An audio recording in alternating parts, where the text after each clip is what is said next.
Rais William Ruto ahidi kujenga miradi mingi ya maendeleo ikiwemo ya maji na barabara kwenye ziara yake Ukambani.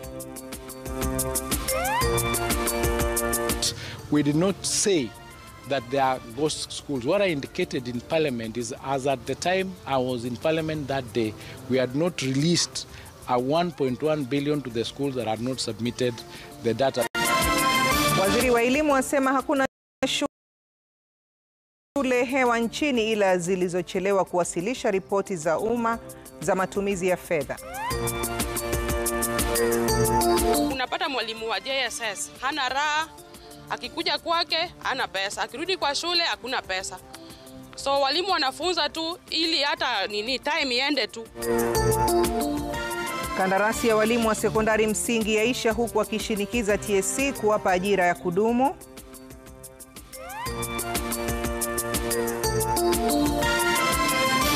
Na wakazi wa Gwitembe na Angata Barakoi waishi na hofu ya kufurushwa kutoka kwenye mashamba yao.